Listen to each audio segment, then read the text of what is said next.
Xin chào tất cả mọi người, hôm nay mình sẽ trở lại với một video giới thiệu về những hoa cùng mình thường dùng và một số tác phẩm mình đã vẽ. Là một người thích vẽ thì các bạn sẽ quan tâm nhiều đến bút, màu và giấy vẽ. Ở đây thì mình có một hộp bút và cọ vẽ. Về việc giới thiệu căn phòng làm việc thì mình sẽ làm trong một video khác. Với bút chì thì mình dùng hai loại, đó chính là chì kim và chì gỗ. Đây là chì gỗ Koino 1506B, chì khá đậm và tiện cho việc lên đậm nhạt. Chì kim Graugier Pentel 500 ngòi 0.52B và chì kim Daily ngòi 0.72B.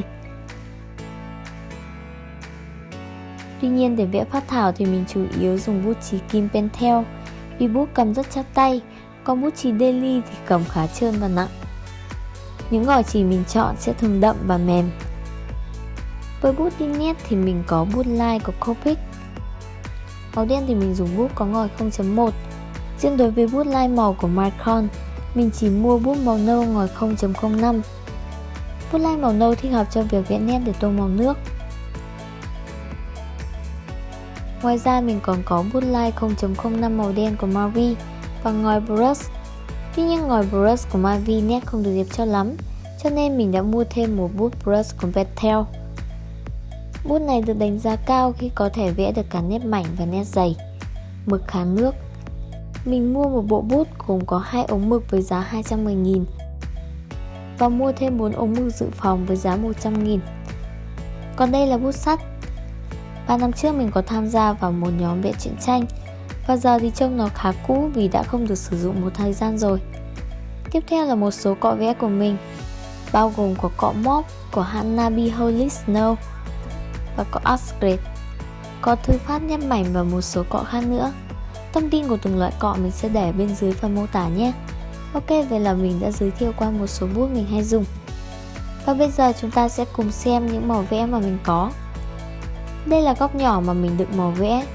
Không có quá nhiều đồ nhưng mà đủ để mình sử dụng. Đầu tiên là bộ phấn tiên 24 màu Master Pastel. Hộp giấy khá chắc chắn và khi mở ra bạn sẽ thấy bảng màu của nó rất đẹp. Giá của bộ màu này mình mua là hơn 120.000, nhưng mà màu lên tươi và với giá như vậy thì mình nghĩ là ổn.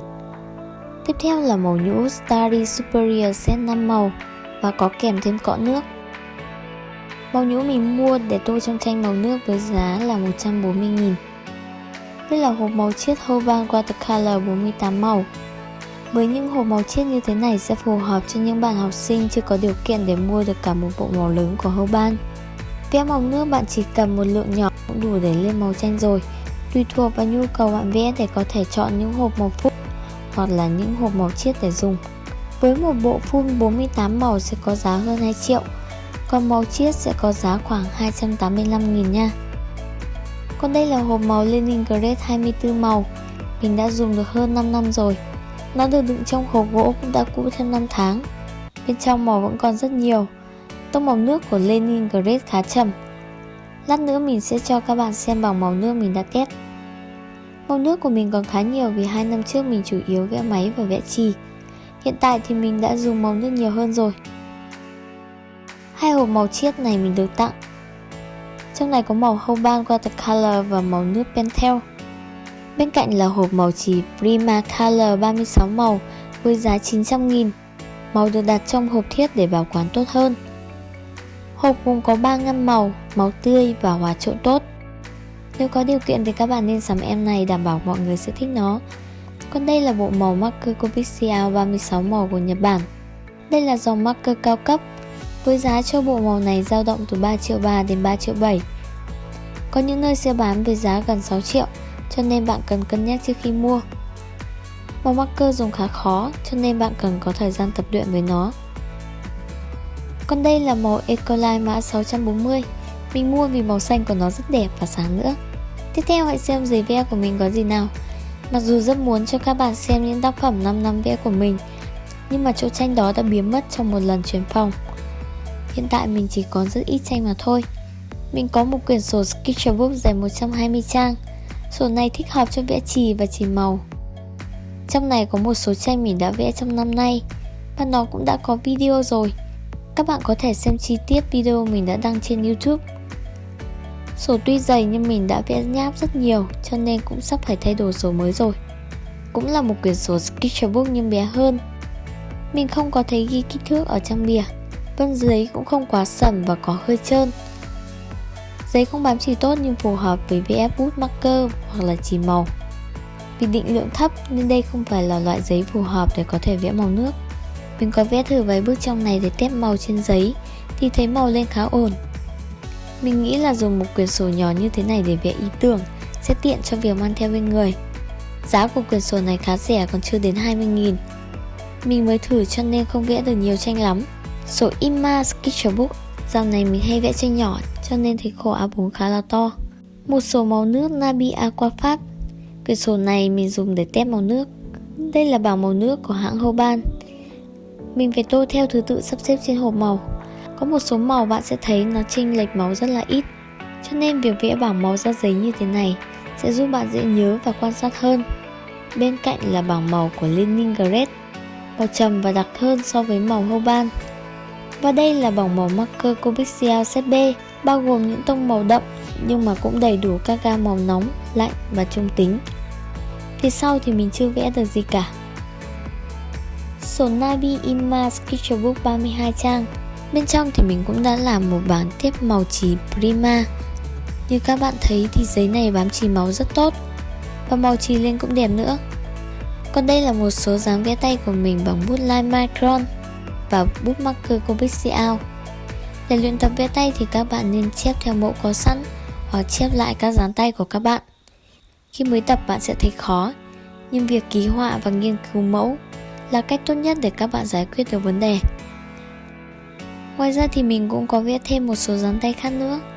Nhiều bạn yêu cầu mình làm video hướng dẫn vẽ tay, nhưng hiện tại mình cần có thêm thời gian để nghiên cứu cách dạy vẽ dễ hiểu nhất. Mình mong mọi người có thể chờ đợi thêm để mình có thể ra những video tốt hơn. Với quyển sổ A5 này thì mình dùng để nghiên cứu một số bộ phận trên cơ thể người. Mình có thói quen vẽ tranh theo chủ đề. Ví dụ như quyển sổ Imma Sketchbook A5 này, mình sẽ dùng để vẽ nghiên cứu một số bộ phận cơ thể người như là mắt, tai, mũi, miệng.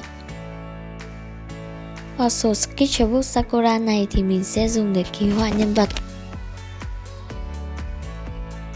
Cái này phụ thuộc vào sở thích của từng người, nhưng vì tính mình hay quên cho nên mọi thư mục đều cần phải đi theo chủ đề. Quyển sổ cuối cùng là sổ Imma Sketchbook A4. Vì sổ này khá to nên mình sẽ dùng nó để vẽ dáng người, phụ kiện quần áo, giày dép. Cũng hơi ít tranh bởi vì mình mới vẽ cách đây vài hôm thôi. Đây là túi đựng tranh khổ A5 và có một số tranh mình vẽ series các dân tộc Việt Nam trên giấy màu nước Nabi. Mình nghĩ giấy Nabi thích hợp để vẽ khổ to hơn. Giấy màu nước này có độ loang màu khá tốt và giấy không bị cong nhiều. Mới đây mình có mua thêm giấy màu nước bao hông. Không hiểu sao lúc mình vẽ thường hay bị nhầm mặt trước và mặt sau của tờ giấy. Bức tranh mình vẽ Hermione Granger được vẽ trên giấy bao hông với màu Leningrad. Mình phải mất 4 tiếng để hoàn thành bức tranh này. Tiếp theo mình còn có bảng hát sáng.